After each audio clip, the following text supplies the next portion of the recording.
आइए बाइबल मुक़द्दस को खोलें।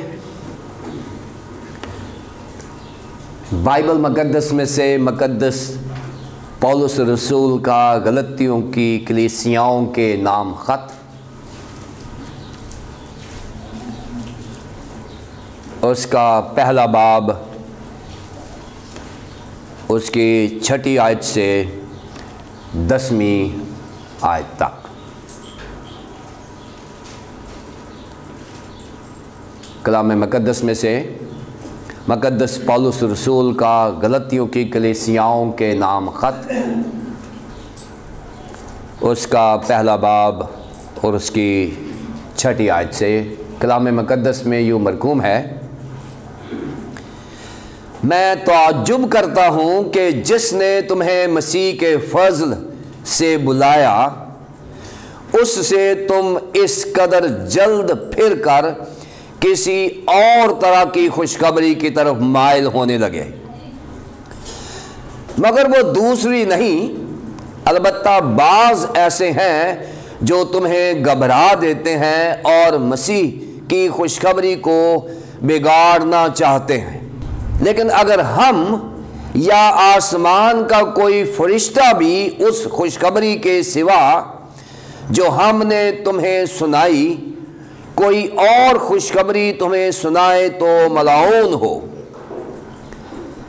जैसा हम पेशतर कह चुके हैं वैसा ही अब मैं फिर कहता हूं कि उस खुशखबरी के सिवा जो तुमने कबूल की थी, अगर कोई तुम्हें और खुशखबरी सुनाता है तो मलाऊन हो।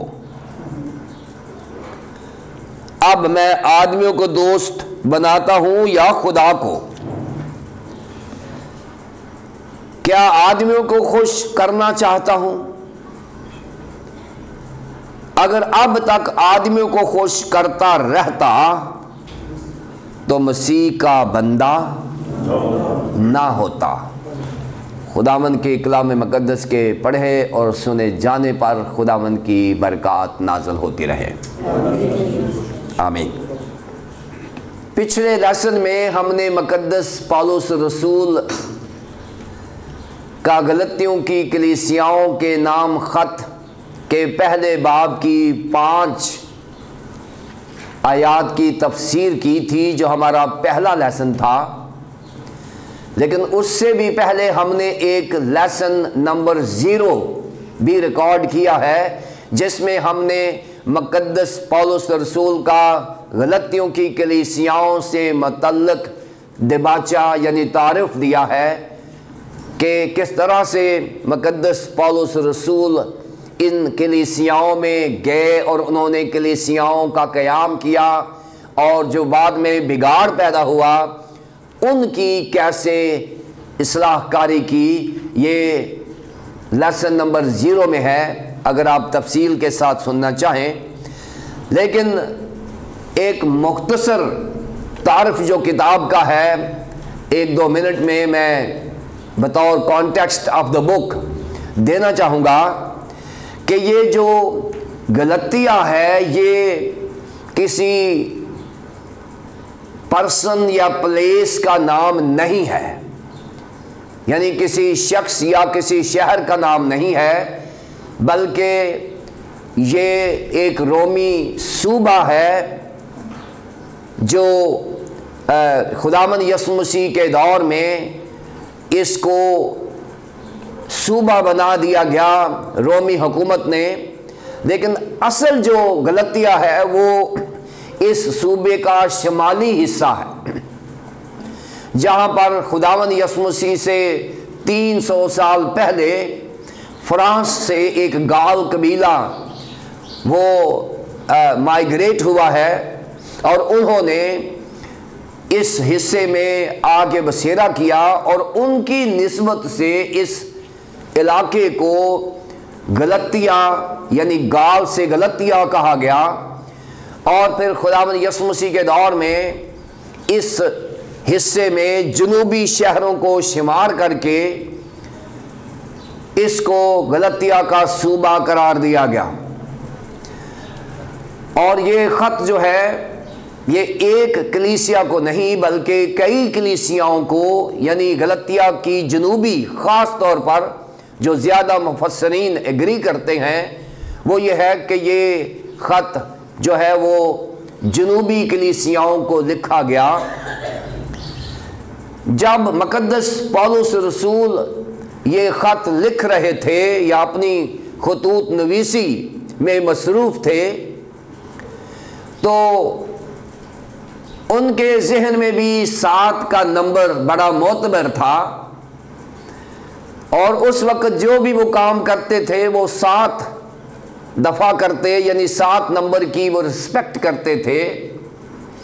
जिस तरह से मुक़द्दस यूहन्ना आरिफ जो है उन्होंने भी 7 कलीसियाओं को खतूत लिखे हैं और मुक़द्दस पौलुस रसूल ने भी 7 कलीसियाओं को खतूत लिखे हैं।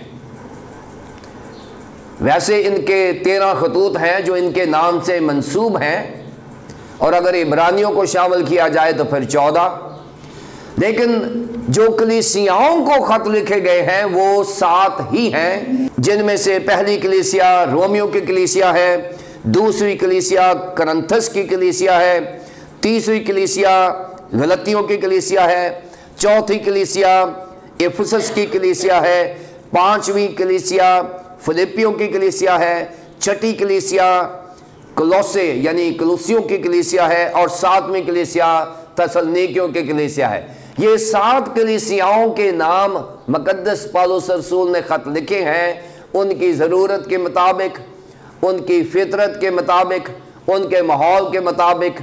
और आज हम मुताला कर रहे हैं गलतियों की कलीसिया या कलीसियाओं के नाम, क्योंकि ये एक कलीसिया नहीं थी जो मुक़द्दस पौलुस रसूल ने अपने पहले मिशनरी सफ़र में इनका क़याम किया था, जिसका ज़िक्र मुक़द्दस लूका ने अमाल की किताब के 13वें और 14वें अबवाब में किया है।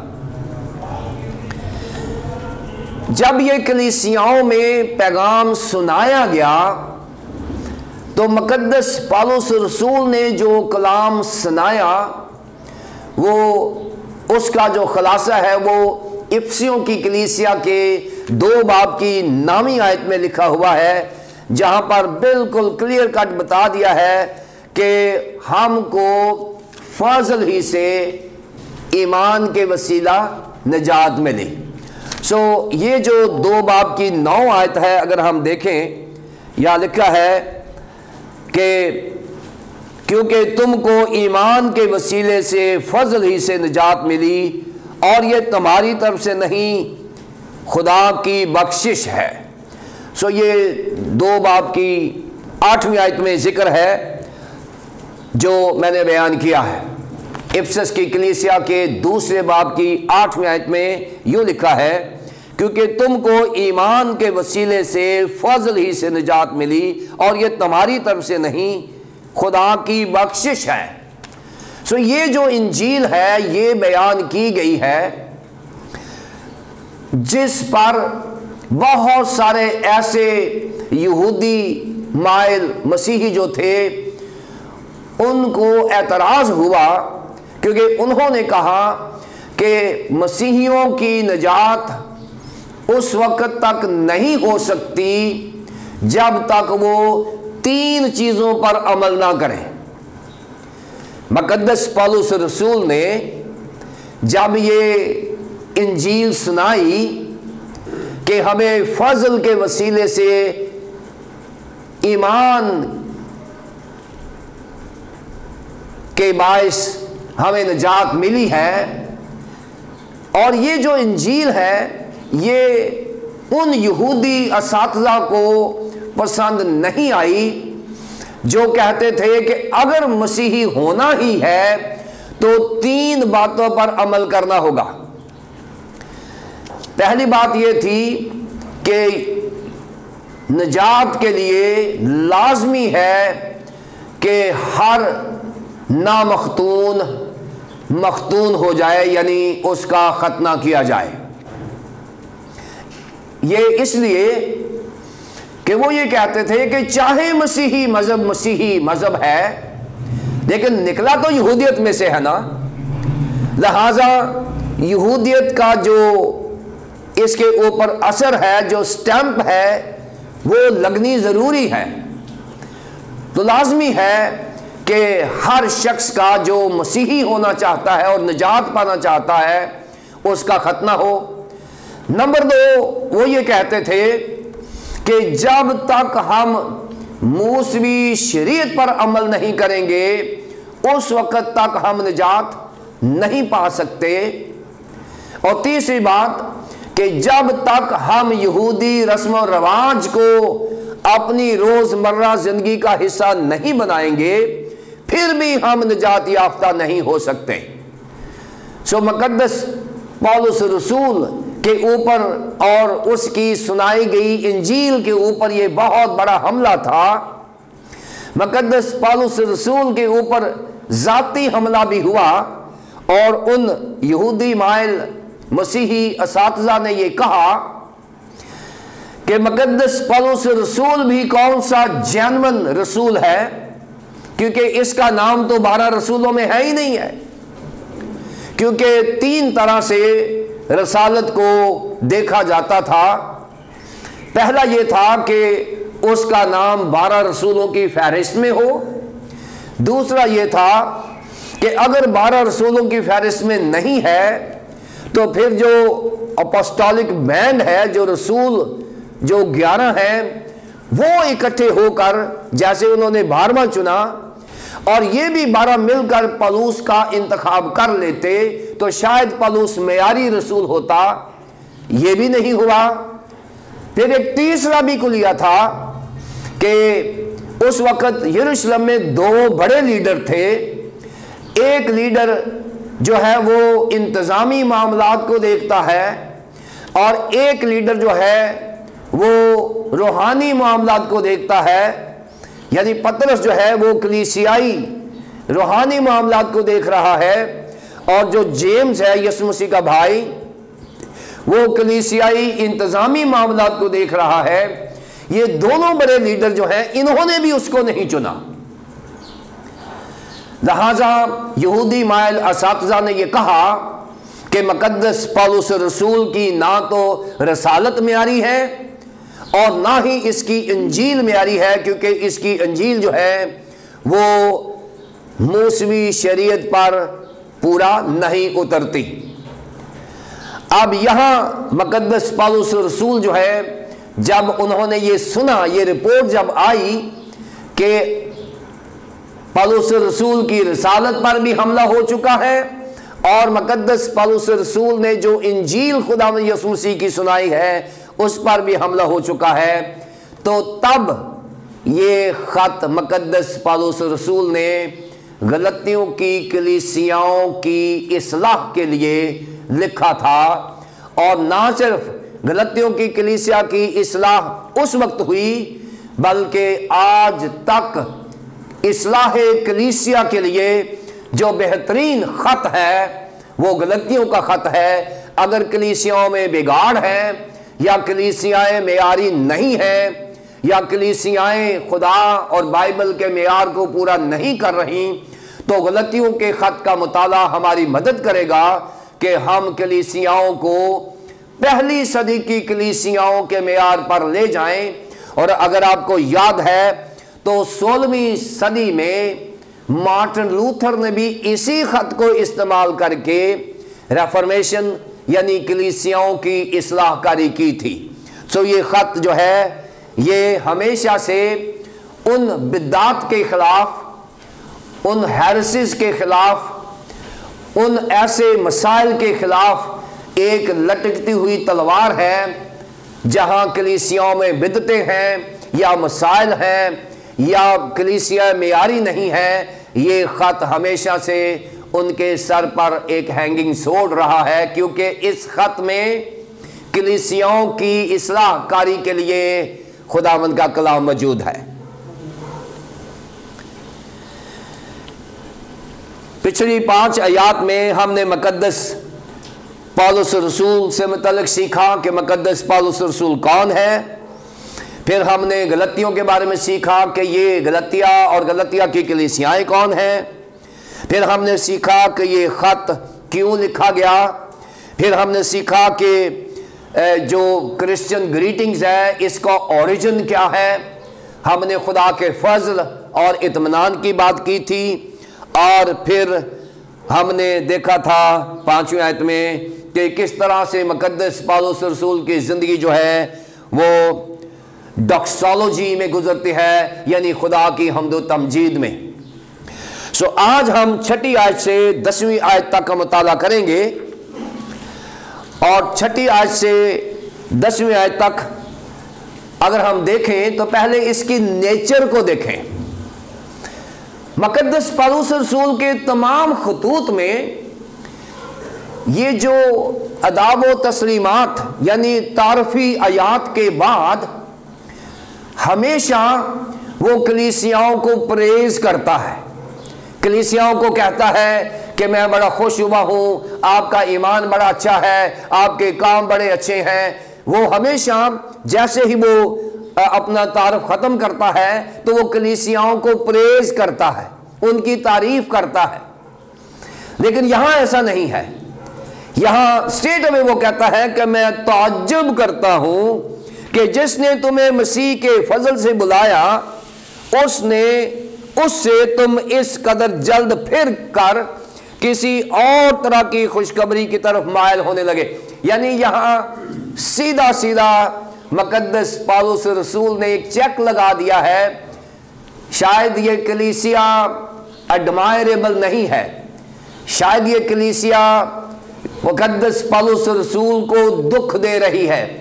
इस कलीसिया की कारकर्दगी, इस कलीसिया का ईमान या इन कलीसियाओं के हालात मुकद्दस पौलुस रसूल को खुशी नहीं दे रहे, जिसकी वजह से उसने कलीसियाओं को उनकी तारीफ करने की बजाय सीधा सीधा उनके ऊपर चेक लगा दिया है कि तुमने ये क्या किया है। और सिर्फ चेक नहीं लगाया बल्कि एक जजमेंट भी दे दी है।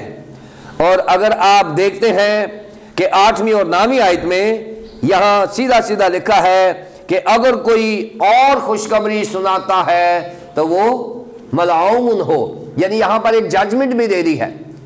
सो ये इसलिए हुआ है कि मुकद्दस पौलुस रसूल, वो मुहावरा बोलते हैं कि किए किराए पर पानी फेर दिया है। सो बाज़ औक़ात एक शख्स मेहनत करता है और वो कलीसियाओं को तैयार करता है, लेकिन कोई और ऐसा आदमी कलीसियाओं में शामिल हो जाता है, कोई ऐसा लीडर आता है जो मेहनत की होती है उसके ऊपर पानी फेर देता है। और यहाँ ऐसा ही कुछ हुआ है। मज़मून आज जो 6ठी आयत से 10वीं आयत तक हम रखेंगे वो है स्टैंडर्ड गॉस्पल, यानी एक मियारी इंजील। जो 6ठी आयत से 10वीं आयत तक का जो मज़मून होगा वो होगा मियारी गॉस्पल, यानी एक स्टैंडर्ड गॉस्पल, मियारी इंजील। और इसको हम करेंगे तकसीम 4 हिस्सों में। पहला हिस्सा 6ठी आयत में है जो एक हकीकी अंजील के तौर पर सामने आता है, ट्रू गॉस्पल, हकीकी अंजील 6ठी आयत में। 7वीं आयत में हमें मिलेगा फॉल्स गॉस्पल, यानी झूठी अंजील जो लोग खुद घड़ लेते हैं, जैसे गैर मियारी अंजील भी कहा जा सकता है। फिर 8वीं और 9वीं आयत में तीसरा हिस्सा होगा हमारा, वो होगा कोई दूसरी अंजील नहीं, नो अदर गॉस्पल। और फिर 10वीं आयत में होगा स्टैंडर्ड गॉस्पल, जो हमारा मजमून है एक मियारी अंजील। आइए हम 6ठी आयत में देखें। मैं ताज्जुब करता हूं कि जिसने तुम्हें मसीह के फजल से बुलाया उससे तुम इस कदर जल्द फिर कर किसी और तरह की खुशखबरी की तरफ मायल होने लगे। अब यहां बताएगा कि मैं ताज्जुब करता हूं, और यहां ताज्जुब के लिए जो लफ्ज है वो है आई वंडर, यानी थौमात्जो। ये थौमा से निकला है, थौमात्जो। इसका मतलब है, बड़ी हैरानी की बात है, मैं इतना हैरान हो गया हूं, मैं तवक्को नहीं कर रहा था, जो मैंने आपको पढ़ाया था, जो मैंने आपको सिखाया था, जो मैंने आपको सुनाया था, आप इस कदर जल्द फिर गए, मैं सोच भी नहीं सकता था। मैं ताज्जुब, ये हैरानी की बात यह है, जब किसी चीज की तवक्को ना हो तो वो हो जाए, तो फिर हम कहते हैं कि बड़ी हैरानी की बात है।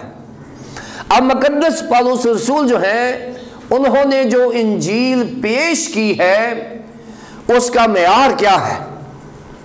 3 बड़े मेयार हैं, लेकिन उसका जो सोर्स है लिखा है कि मसीह के फजल। फजल से मुतल्लिक मैंने बताया था कि फजल जो है ये खारस यूनानी जबान का लफ्ज़ है, खारा से निकला है। फजल जो जब हम कहते हैं कि हमारे खुदावंद यीशु मसीह का फजल, इससे 2 चीजें मुराद होती हैं। खारस फजल जो होता है, इससे पहली चीज मुराद ये है कि खुदा की सारी आसमानी बरकत, यानी रूहानी बरकत, जिसमें हमारे और खुदा के रिलेशनशिप हैं, ताल्लुकात हैं, हमारा खुदा के ऊपर ईमान है, खुदा की मोहब्बत हमारे ऊपर है। सो सारी आसमानी और रूहानी बरकत जो है इस फजल में शामिल है। दूसरी बात कि इसमें ज़मीनी बरकत भी शामिल है, जो ज़मीन पर हम खुदा की इंजॉय करते हैं। मिसाल के तौर पर हम ज़मीन पर अच्छा स्टेटस इंजॉय करते हैं, ज़मीन पर हम उसकी खिदमत को इंजॉय करते हैं, ज़मीन पर हम सेहतमंदी को इंजॉय करते हैं, ज़मीन पर ईमानदारों की रफाकत को इंजॉय करते हैं। तमाम की तमाम ज़मीनी बरकत जो हैं वो खुदा के फजल के नीचे आती हैं। यानी जब फजल की इंजील है तो इसका मतलब यह है कि आपके ऊपर खुदा की आसमानी और रूहानी बरकत हो, और नंबर 2, आपके ऊपर खुदा की ज़मीनी बरकत जो इंसान को ज़मीन पर दरकार है वो भी हो, जिसमें लिखा है कि इज्जत, दौलत और शोहरत सिर्फ खुदावंद की तरफ से है। ये खुदा के फजल का नतीजा है। सो मैं हैरान हो गया हूं कि जिसने तुम्हें मसीह के फजल से बुलाया, ये जो फजल की इंजील है इसके 3 मेरिट्स हैं जिनको हम देखेंगे।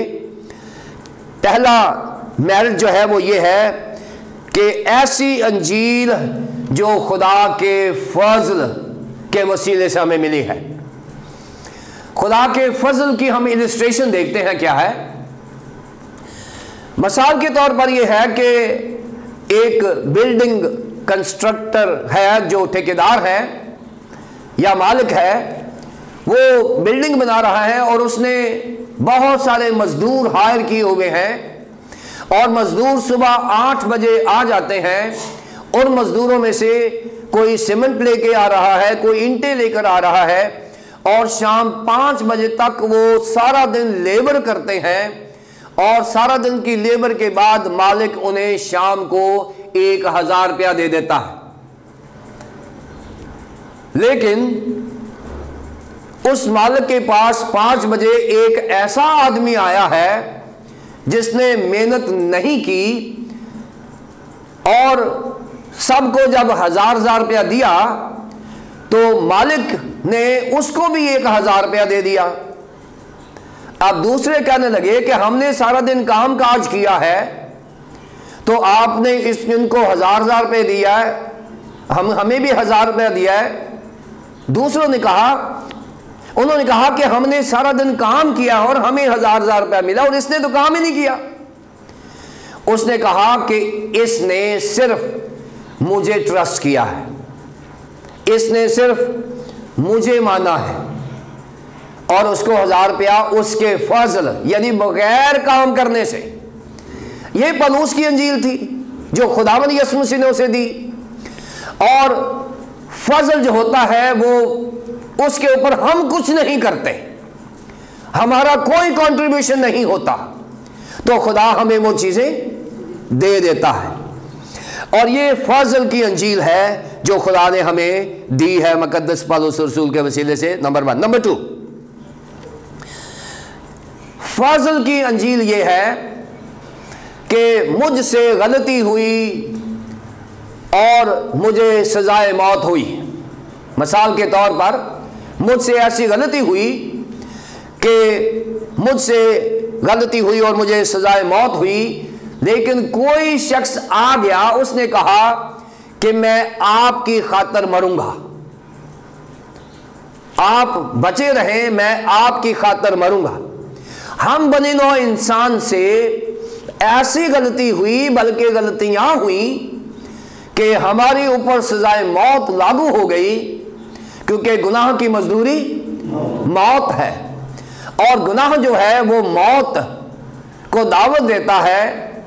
और जब दुनिया मौत के धाने पर थी, तो खुदावंद यीशु मसीह ने कहा कि मैं बतौर इवजी मरूंगा।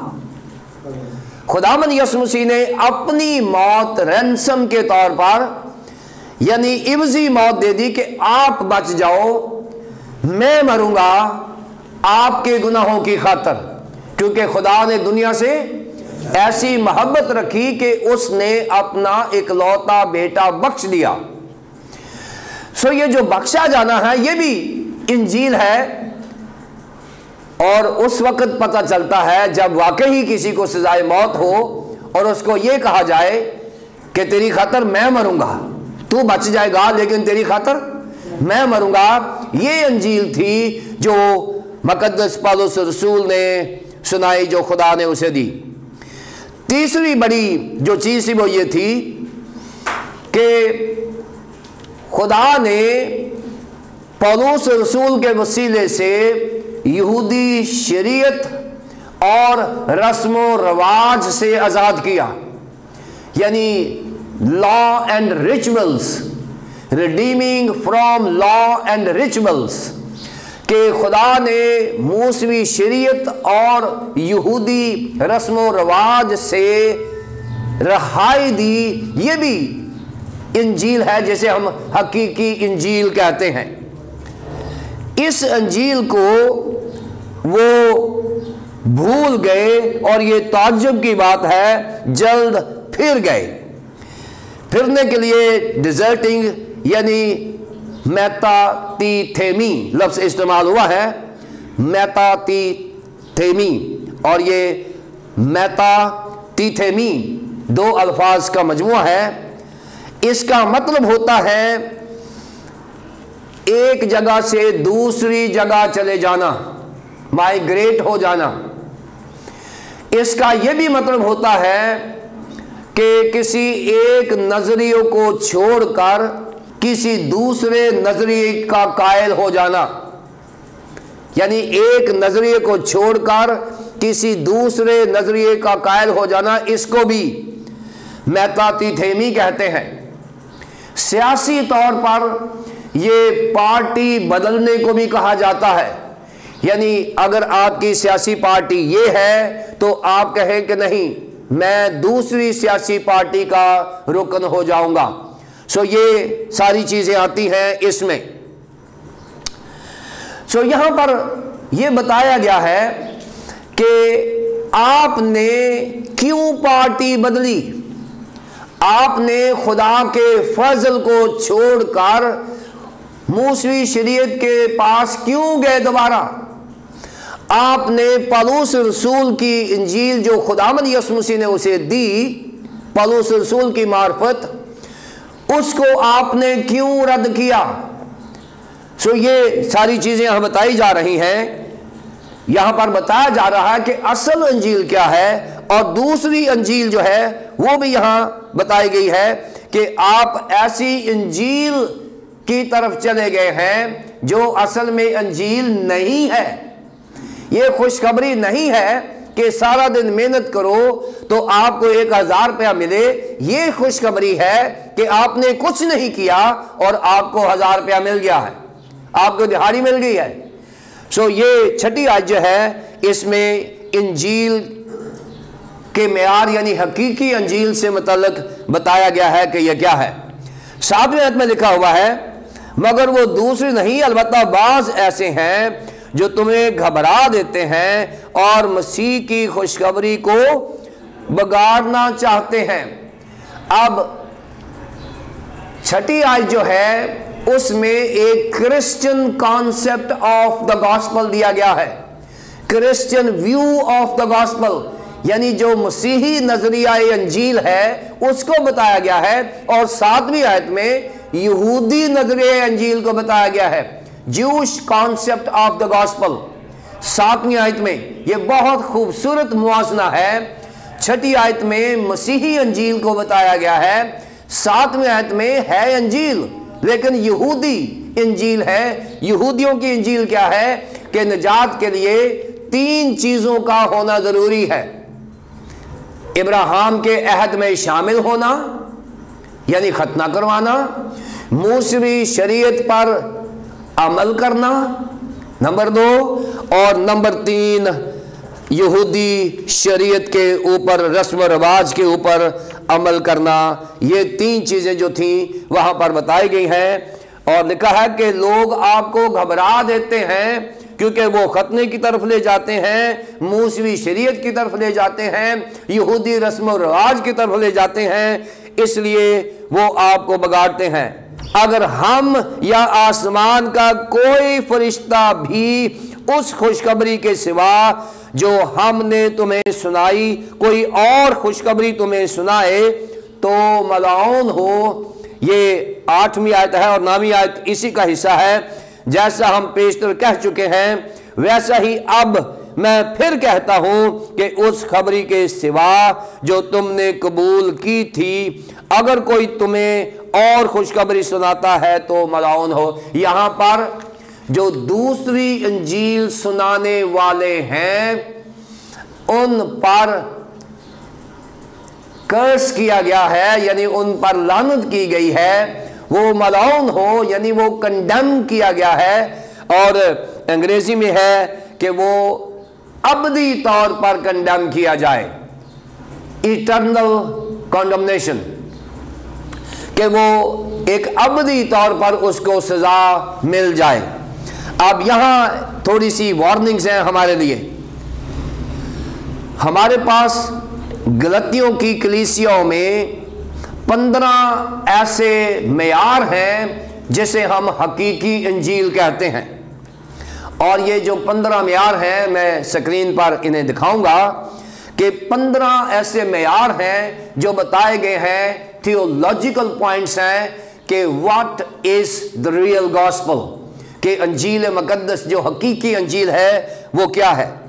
फिर उसके बाद इसी खत में 8 डॉक्ट्रिन बताए गए हैं, यानी जो अकायद जो हमें मिले हैं वो इस खत में से निकले हैं, जो डॉक्ट्राइनल पॉइंट्स हैं वो हमें बताए गए हैं। फिर उसके बाद हमारे पास अदर गॉस्पल के दूसरी जो अनाजील है जो बाइबल के मियार के मुताबिक नहीं है, वो 17 पॉइंट्स दिए गए हैं, 17 पॉइंट्स दिए गए हैं जो यहाँ बताए गए हैं कि जो हकीकी अंजील के मेयार को पूरा नहीं करते। सो ये भी पूरे खत में से लिए गए हैं। और ये जो अगर ऐसा आएगा, इस किस्म की चीजें आएंगी, तो फिर यहाँ बताया गया है कि अगर कोई और अंजील पेश करेगा तो लिखा है अनाथेमा, वो कंडेम किया जाए, उसको सजा मिले। अनाथेमा यानी उसको अबदी सजा मिले, उसको अबदी मौत मिले, असल में यह है। अब यहां हमें एक प्रिकॉशंस है हमारे लिए, और वो ये है कि हमें आज मोहतात रहना है। हमारे पास गलतियों के खत में इंजील मुकद्दस के 15 ऐसे मेयार हैं जो दिए गए हैं, और उन मेयार से हटकर हम अगर कोई गॉस्पल पेश करेंगे यानी 15 थियोलॉजिकल और 8 डॉक्ट्राइनल पॉइंट्स दिए गए हैं, मेयार दिए गए हैं, क्योंकि बाइबल मुकद्दस हमें 3 चीजें दे रही है। बाइबल मुकद्दस हमें इल्म इलाहियात दे रही है, बाइबल मुकद्दस हमें मसीही अकायद यानी डॉक्ट्रिन दे रही है, बाइबल मुकद्दस हमें नंबर 3 क्रिश्चियन एथिक्स दे रही है। सो ये खत इतना रिच है, इतना स्ट्रांग है, इतना ताकतवर है कि यहां पर जो मसीही मियारी इंजील है उसके 15 मेयार दिए गए हैं, 8 मसीही अकायद दिए गए हैं, 17 ऐसी चीजें बताई गई हैं जो इंजील नहीं है। इस खत को पढ़ने के बाद भी अगर कोई और इंजील सुनाएगा तो पहली सदी में ही खुदा के कलाम ने उनके ऊपर अबदी मौत का ऐलान कर रखा है। आज बहुत सारे लोग हैं जो बाइबल को तो नहीं पढ़ते, लेकिन वो अपनी एनजीओ के मंशूर का एहतराम करते हैं। अगर हमें कोई बाहर से ऐसा सोर्स मिल जाता है जो हमें डॉलर्स देता है, तो हम बाइबल मुकद्दस के खिलाफ कोई अंजील अगर होती है तो हम उसे पेश करना शुरू कर देते हैं। हमारा नजरिया ये नहीं होता कि हम बाइबल पेश करें, हमारा नजरिया ये होता है कि हमें पैसे मिलेंगे। लेकिन यहां खुदा का कलाम ये कह रहा है कि अगर हमने खुदा के कलाम की निस्बत डॉलर्स की ज्यादा रिस्पेक्ट की तो बाइबल मुकद्दस का फैसला है, लिखा है कि अगर हम या आसमान का कोई फरिश्ता भी उस खुशखबरी के सिवा जो हमने तुम्हें सुनाई कोई और खुशखबरी सुनाए तो मलाउन हो। सो आज वो लोग जो इंटरनेशनली हुकअप हैं और वो जो एनजीओस चला रहे हैं, खुदावंद आपको बरकत दे, खूब चलाएं, लेकिन बाइबल के साथ किसी किस्म की गलती का कोई समझौता ना करें, बाइबल के अलावा कुछ ना सुनाएं। क्योंकि अगर बाइबल के अलावा आपने खुशखबरी को बदल दिया तो आपके डॉलर आपकी अबदियत को प्रिजर्व नहीं कर सकेंगे। खुदा के कलाम ने जिस पर लानत की है उस पर वाकई ही लानत हो गई है। जिस पर खुदा के कलाम ने, ये इंसानी लानत नहीं है, ये इलाही लानत है कि वो जो खुदा के कलाम को परवर्ट करेगा, जो खुदा के कलाम में अमेजिश करेगा, जो डॉलर्स के लिए अपने इस कलाम मुकद्दस में तजावुज करेगा या कुछ निकालेगा या इस मंशूर से हटकर दुनिया के मंशूर को पेश करेगा, तो मैं नहीं कह रहा, आप गलतियों की कलीसियाओं के नाम खत का पहला बाब और उसकी 8वीं और 9वीं आयत पढ़ लें, आप खुद फैसला कर लेंगे कि खुदा क्या कहता है। सो ये इंतबाह है हम सब के लिए जो हम खुदा के कलाम को पेश कर रहे हैं। खुदा के कलाम को हम डॉलर्स के साथ तोल नहीं सकते, चाहे हम गरीब ही रहें, लेकिन हमें खुदा के कलाम के साथ समझौता नहीं करना। हमने कोई और खुदा का कलाम नहीं सुनाना। No compromisation. 10वीं आयत, अब मैं आदमियों को दोस्त बनाता हूं या खुदा को। क्या आदमियों को खुश करना चाहता हूं? अगर अब तक आदमियों को खुश करता रहता तो मसीह का बंदा ना होता। मैंने एक दफ़ा पढ़ाया था अपने टीचिंग सेशन में कि दुनिया में 3 किस्म के प्रीचर्स होते हैं। पहले प्रीचर्स होते हैं जिनको हम इम्प्रेशनिस्टिक प्रीचर्स कहते हैं। इम्प्रेशनिस्टिक प्रीचर्स जो होते हैं उनको हम आसान इंग्लिश में पीपल प्लीजिंग प्रीचर्स कहते हैं। वो लोग जो खुदा के कलाम को नहीं बल्कि लोगों को खुश करते हैं। यहां मुकद्दस पौलुस रसूल ने खुदा के कलाम को अहमियत दी है, लोगों को खुश नहीं किया। लोग माइंड कर रहे हैं कि ये क्या गॉस्पेल दे रहे हैं, लेकिन यहां पर पीपल प्लीजिंग नहीं है। फिर दूसरे प्रीचर्स हैं जिनको हम इनएब्रिएटेड प्रीचर कहते हैं। इनएब्रिएटेड प्रीचर्स होते हैं वो खुदा के कलाम को नहीं बल्कि अपने आप को पेश करते हैं, जिन्हें इम्पोजिटर्स भी कहते हैं, कि वो खुदा के कलाम का सहारा लेकर अपने आप को पेश करते हैं, अपनी बले बले चाहते हैं, खुदा के कलाम की नहीं। और तीसरे जो होते हैं वो होते हैं बिब्लिकल प्रीचर। बिब्लिकल प्रीचर जो होते हैं वो हमेशा बाइबल को पेश करते हैं। वो चैनल बनते हैं, बाइबल उनमें से गुजरती है और बाइबल लोगों तक पहुंचती है। जो इनएब्रिएटेड होते हैं, जो इम्पोजिटर्स होते हैं, वो बाइबल में से गुजरते हैं और अपने आप को ही लोगों तक पहुंचाते हैं। ये इम्पोजिटर्स होते हैं। एक्सपोजिटर्स जो होते हैं वो बाइबल को अपने अंदर डालते हैं और बाइबल को लोगों को देते हैं। ये प्रीचर्स, बिब्लिकल प्रीचर्स होते हैं, ये चैनल होते हैं। ये खुद कुछ नहीं करते, खुदा का कलाम ही सब कुछ करता है। यहां पर मुकद्दस पौलुस रसूल के ऊपर ये इल्जाम आ गया है कि ये इंप्रेशनिस्टिक प्रीचर है, यानी ये लोगों को खुश कर रहा है। क्यों? इसलिए कि ये आसान गॉस्पेल दे रहा है। मुश्किल गॉस्पेल क्या है? ज्यूश गॉस्पेल, यहूदी गॉस्पेल मुश्किल है। वो कहते हैं कि अगर आपने निजात पानी है, पहले खतना कराओ, यहूदी मजहब के नीचे आओ, फिर मूसा की जो शरीयत है, जो 613 कवानीन है, उनके ऊपर अमल करो, और अगर ना अमल हो जाए तो इसका मतलब है कि आप निजात याफ्ता नहीं हैं। और तीसरी बात कि यहूदी रस्म और रिवाज को अपनी रोजमर्रा की जिंदगी का हिस्सा बनाओ। अब मुकद्दस पौलुस रसूल कहते हैं कि किसी भी इंसान से ये करना मुमकिन नहीं है।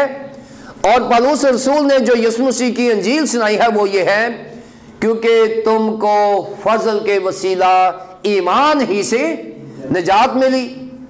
और जब ये सादा सा फिक्रा गया तो लोगों ने कहा कि पौलुस रसूल जो है ये इंप्रेशनिस्टिक प्रीचर है, यानी ये लोगों को खुश करने के लिए आसान इंजील दे रहा है।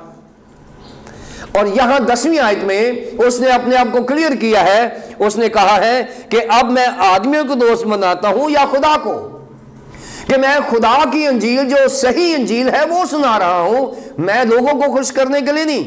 और लिखा है, क्या आदमियों को खुश करना चाहता हूं?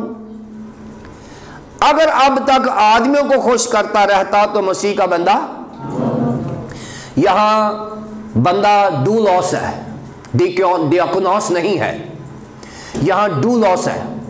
यहां लिखा है कि अगर मैं आदमियों को खुश करता होता तो मैं मसीह का गुलाम ना होता। हम एक दुआ करते हैं, उसमें हम कहते हैं कि तेरी गुलामी पूरी आजादी है। हम दुआ करते हैं, यहां उसी दुआ का यह हिस्सा है कि जब हम यीशु मसीह के गुलाम हो जाते हैं तो असल में हम आजाद हो जाते हैं। उन तमाम मुश्किलात से, उन तमाम शरीयत से, रसूमात से जो हमारे इर्द गिर्द होती हैं, हम उनसे आजाद हो जाते हैं। यहां उसने कहा है कि मैं इंप्रेशनिस्टिक प्रीचर नहीं हूं, मैं इनएब्रिएटेड प्रीचर नहीं हूं, मैं बिब्लिकल प्रीचर हूं, और जो बाइबल मुकद्दस मुझे कहती है मैं वही पेश करता हूं। और अगर ऐसा ना करता होता तो मैं मसीह का गुलाम ना होता। लिहाजा बिब्लिकल प्रीचर जो होता है वो असल में खुदावंद यीशु मसीह का गुलाम होता है। जो दूसरा प्रीचर होता है वो खुदावंद यीशु मसीह का गुलाम नहीं होता, क्योंकि वो बात करता है या तो वो लोगों को खुश करता है या वो अपने आप को पेश करना चाहता है। लेकिन जो बिब्लिकल प्रीचर होता है वो हमेशा से खुदा को खुश करता है और यीशु मसीह का गुलाम और खुदा के कलाम का गुलाम होता है, क्योंकि हम कलाम के नौकर होते हैं। जब हम प्रीचर होते हैं हम खुदा के कलाम के नौकर होते हैं। सो लिहाजा बड़ी बड़ी बातें ये हैं कि 6ठी आयत में फजल की अंजील यानी हकीकी अंजील से मतलब बताया गया है। 7वीं आयत में दूसरी अंजील जो